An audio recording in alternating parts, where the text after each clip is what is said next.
Amados hermanos, muy buenas tardes en el nombre del Señor. Reciban los cordiales saludos del pastor Wilfredo Tapia. Saludos hermanos, que Dios los bendiga. En el día de hoy vamos a compartir la palabra de Dios en el libro de San Mateo, capítulo 16, versículos de 13 al 20. Tiene como título la confesión de Pedro. Dice la palabra de Dios: viniendo Jesús a la región de Cesarea de Filipo, preguntó a sus discípulos diciendo: ¿quién dicen los hombres que es el Hijo del Hombre? Ellos dijeron: unos Juan el Bautista, otros Elías y otros Jeremías o algunos de los profetas. Él les dijo: ¿y vosotros quién decís que soy yo? Respondiendo Simón Pedro dijo: tú eres el Cristo, el Hijo del Dios viviente. Entonces le respondió Jesús: bienaventurado eres Simón, hijo de Jonás, porque no te lo reveló carne ni sangre, sino mi Padre que está en los cielos. Y yo también te digo que tú eres Pedro, y sobre esta roca edificaré mi iglesia. Y las puertas del Hades no prevalecerán contra ella. Y a ti te daré las llaves del reino de los cielos, y todo lo que atares en la tierra será atado en los cielos, y todo lo que desatares en la tierra será desatado en los cielos.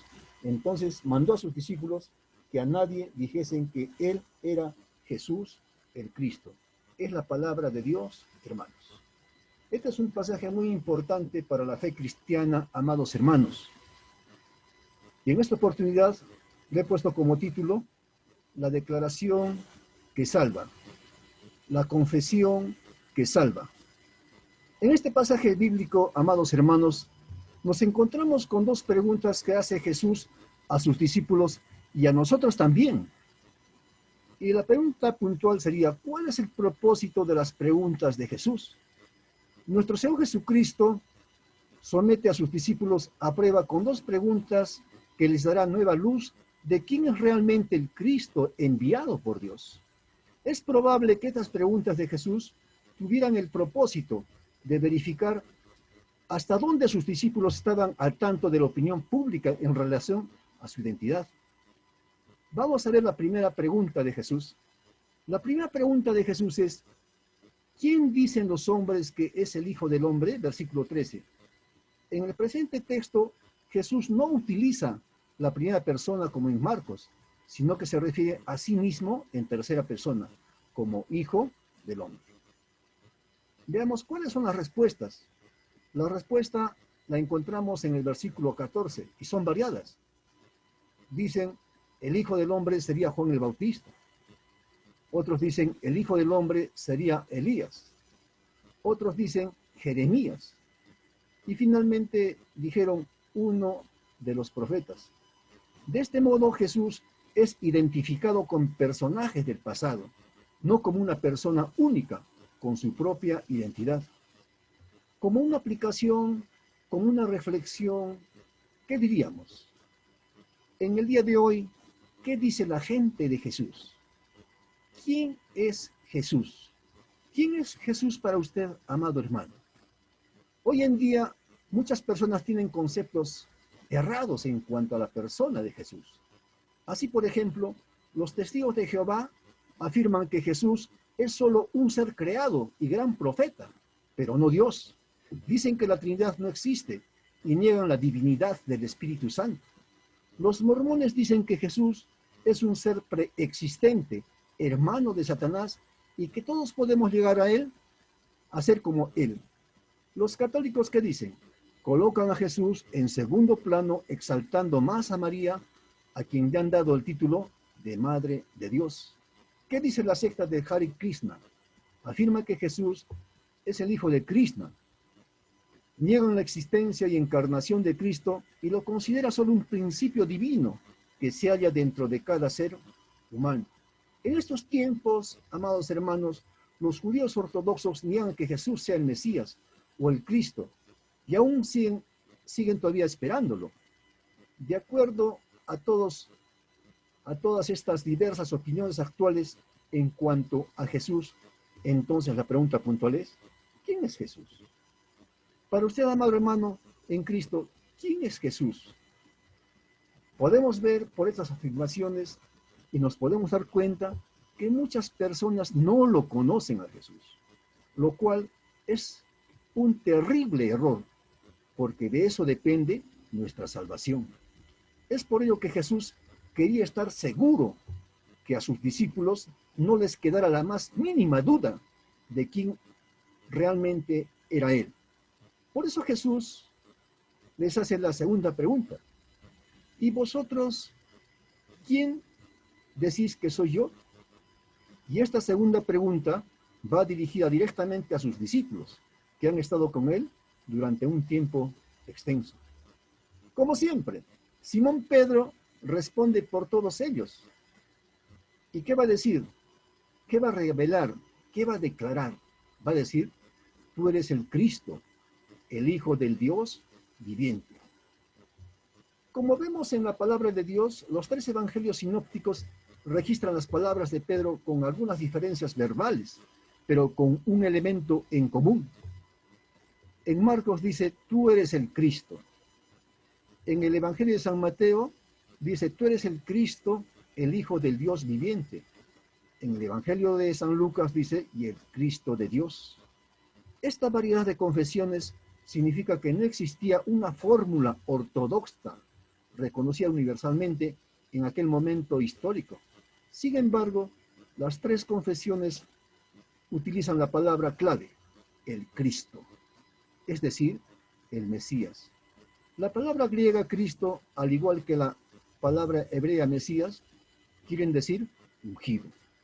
Como podemos ver que esta confesión de Pedro, llamando a Jesús el Cristo, va más allá de la confesión de mesianidad, porque nos muestra y demuestra claramente a la luz de las Sagradas Escrituras que Jesús es Dios. Jesús es Dios y Jesús es divino. Refleja claramente y refleja probablemente la fe más desarrollada de la primitiva comunidad cristiana. Esto implica, amados hermanos, que nos encontramos con una comunidad de fe, con una identidad que ha ido evolucionando conforme a las diversas vivencias posteriores a la resurrección. Esta comunidad identifica su razón de ser y su misión con el Cristo. Y cabe preguntarnos, ¿hasta dónde nuestra identidad como iglesia está clara y no se deja afectar por factores externos que podrían conducirla a otros fines? ¿Responde la iglesia contemporánea a las exigencias de un discipulado conforme a las enseñanzas de Jesús? Pregunto nomás. En el versículo 17 es una respuesta de Jesús a Simón. De hecho, me parece más bien un elogio. Lo llama bienaventurado, lo llama dichoso, ya que tal confesión no le fue revelada por carne ni sangre, como dice Jesús, sino por mi Padre que está en los cielos. ¿Qué significa esto, amados hermanos? Jesús aclara que la percepción espiritual expresada por Simón en dicha confesión no era el resultado de una deducción natural y humana de carne y sangre, sino que era el resultado de una revelación de Dios Padre. Esto nos enseña que únicamente Dios puede convencer el alma de un hombre y conducir al hombre a confiar y reconocer personalmente a Cristo como el Hijo de Dios y como su Señor y como su Salvador. Y esto fue realmente un acto de gracia de parte de Dios, por parte de Dios. Pero no significa que la respuesta de Pedro se haya dado en el vacío. Es el producto de una fe que ha venido formándose en el camino con Jesús. Es una respuesta madura que brota del corazón como una verdad y una revelación de Dios. En su modo impulsivo de ser, Pedro da de manera categórica la respuesta de quienes estaban buscando un nuevo paradigma en relación a una figura mesiánica que no se ajustará a los modelos pasados de la tradición. También vemos en este pasaje bíblico, en el versículo 18, y nos encontramos con otra respuesta de Jesús a las palabras de Simón. Jesús le da un nombre nuevo a Simón, hijo de Jonás, y le dice, tú eres Pedro. En el original griego, Petros es Pedro, y es la forma masculinizada del nombre femenino Petra, que significa piedra o roca. En el versículo 18 dice la palabra de Dios: yo también te digo que tú eres Pedro, y sobre esta roca edificaré mi iglesia, y las puertas del Hades no prevalecerán contra ella. Estas palabras de Jesús han sido ampliamente discutidas a través de la historia de la iglesia. La confesión de Pedro constituye la fundación de la iglesia de Cristo. La iglesia parece estar afirmando la importancia de su identidad como creyentes y las implicaciones que tiene al seguir a quien es proclamado como el Cristo, el Hijo del Dios viviente. El movimiento que Jesús había formado permanecería sobre la base de la fe en Jesús como Mesías, el Cristo de Dios. Y se presenta a Pedro como un líder portavoz y modelo de esa fe. Al llamar a Pedro la roca sobre la cual edificaré mi iglesia, como dice Jesús, realmente no hay duda de que la iglesia es edificado sobre Cristo. Nuestro Señor Jesucristo es quien edifica la iglesia y el poder de su estructura. La palabra de Dios en 1 Corintios capítulo 3 versículo 11 dice: porque nadie puede poner otro fundamento que el que está puesto, el cual es Jesucristo. La iglesia depende de Cristo, no de Pedro, ni de ningún otro hombre o combinación de hombres. En primer lugar, la iglesia fue edificada por Pedro, Pedro después de Pentecostés, pero es sostenida por Cristo, el único fundamento. Jesús está anticipando el papel que jugaría dicho discípulo como líder de la joven iglesia en la integración de nuevos grupos pertenecientes a una raza o nación en la comunidad cristiana, como vemos en el libro de los Hechos, del capítulo 11 al 12. En este proceso de misión, Jesús promete que las puertas del Hades no dominarían la iglesia. Hades en el original griego significa lugar no visible. El equivalente en hebreo es Seol y se usa generalmente para referirse a la tumba. Parece ser que Jesús está prometiéndoles a sus discípulos y a nosotros también que la tumba o el infierno no podrían resistir el avance de la iglesia. La orden de Jesús que no dijeran a nadie que Él era el Cristo parece contradecirse con la aceptación de la confesión de Pedro, pero no es así. Tal vez Jesús quería evitar confrontaciones con los sectores religiosos o impedir que esta verdad fuera proclamada antes de la resurrección. Quizás la verdad era simplemente que los discípulos no estaban preparados para hacerlo antes del evento de Pentecostés. Entonces, la pregunta o preguntas son: ¿qué aplicación o reflexiones tenemos a todo lo que ya hemos compartido? En primer lugar, tenemos ante nosotros una fuerte énfasis en el tema de la identidad. En segundo lugar, aprendemos que lo fundamental es el testimonio acerca de Cristo. Lo principal, amados hermanos, es entender que nuestro Señor Jesucristo es Dios. Nuestro Señor Jesucristo es Dios. Jesús es el Cristo de Dios y enviado por Dios para nuestra salvación. Debemos entender, y lo fundamental, que la salvación depende únicamente de Dios nuestro Padre y de nuestro Señor Jesucristo. La salvación depende de la gracia de Dios, de que Dios nos ama a cambio de nada. Dios ama a los que no lo merecen. Por medio de la gracia volvemos a la relación que había entre Dios y el hombre antes de la caída en pecado. Y esto nos enseña, amados hermanos, que el pecado hizo división entre Dios y nosotros, como dice el libro de Isaías, capítulo 59, versículo 2. Esto nos enseña que éramos enemigos de Dios y Dios nos reconcilió consigo mismo por Cristo, por medio de su muerte en la cruz, por amor a nosotros y por nuestros pecados. Por medio de nuestro Señor Jesucristo hay paz entre Dios y los hombres. Por eso hoy en día tenemos paz solamente en Cristo. Por lo tanto, esta gracia y paz provienen de Dios y se pueden experimentar cuando aceptamos a Cristo Jesús como Señor y Salvador. Y de esta manera somos reconciliados con Dios y Dios mismo crea la fe en nuestros corazones y entramos en una comunión con Cristo. En conclusión y aplicación a este pasaje bíblico, ¿qué diremos? ¿Qué enseñanza transmite a la iglesia de hoy la confesión de Pedro? La confesión de Pedro hace referencia a lo que ocurre cuando confesamos a Jesús como el Cristo. Se nos otorga una nueva identidad que se ve reflejada en un nuevo nombre. Somos cristianos, somos de Cristo. Esa es nuestra identidad. Jesucristo es el Hijo de Dios. Jesucristo es Dios. A Simón se le llamó Pedro, no solo para que tuviese memoria de aquel evento en su vida, sino para darle un nuevo propósito y misión. Y le dijo Jesús, tú eres Pedro, y sobre esta roca edificaré mi iglesia. En este sentido, cuando Jesús nos llama, no lo hace solo para que creamos en Él. Nuestro Señor Jesucristo nos llama para servir. El llamado de Jesús implica constituirnos en nuevas criaturas, con un nuevo propósito de vida y una nueva misión.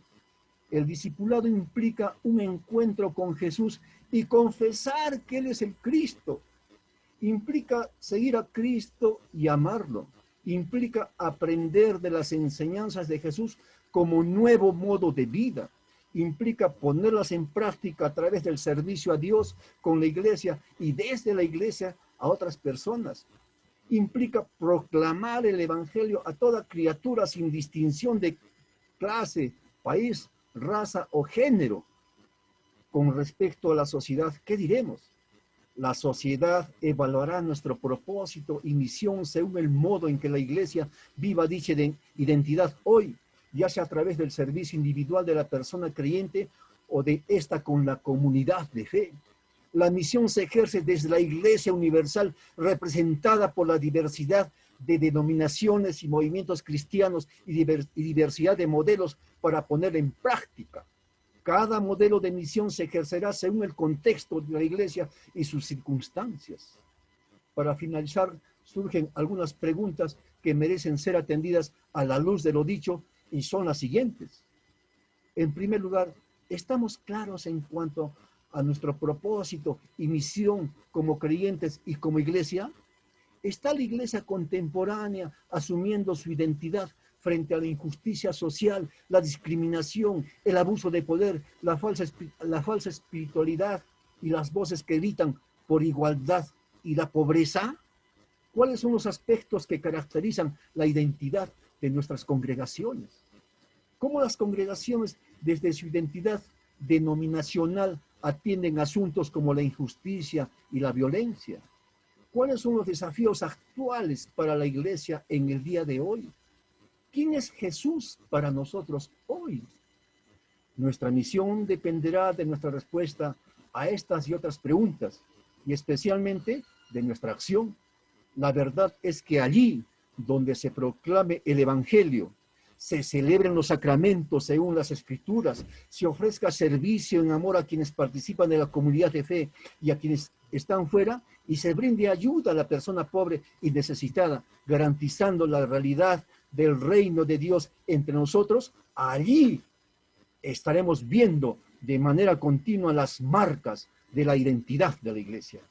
Como iglesia de Cristo, estamos llamados a ser una luz para los demás y no una oscuridad para los demás. Por lo tanto, amados hermanos, la exhortación en el día de hoy es que debemos de ir con frecuencia a Cristo y confesar nuestra fe y confianza en Él. Debemos de ir a Cristo demostrando vigor, devoción, fe, ternura y calidez, porque Él desea esa clase de devoción vigorosa y porque nosotros somos las piedras vivas de su iglesia. Para finalizar, amado hermano, tú que me estás viendo y escuchando, Cristo murió por ti y te ama para que tú tengas perdón de pecados, salvación eterna y vida eterna. Y si aún no has recibido a Cristo Jesús en tu corazón, hoy día Dios te ofrece su amor y te invita a que recibas a Cristo Jesús en tu corazón. La pregunta es, ¿cuál será tu respuesta? Amados hermanos, oremos. Te damos gracias, Señor bendito. Gracias, Padre bueno, Padre celestial, porque en el día de hoy hemos aprendido, Señor mi Dios, a través de tu escritura, de que tú eres el Cristo, Señor Jesús, el Hijo del Dios viviente. Tú eres Dios, Señor mi Dios. Y a ti la alabanza, la gloria y la honra. Gracias, Señor, por tu palabra. Bendice a mis hermanos que están escuchando este mensaje y que pueda entrar hondamente a sus corazones. En el nombre de Cristo Jesús. Amén y amén. Dios los bendiga, hermanos. Dios los bendiga, hermanos. Amén.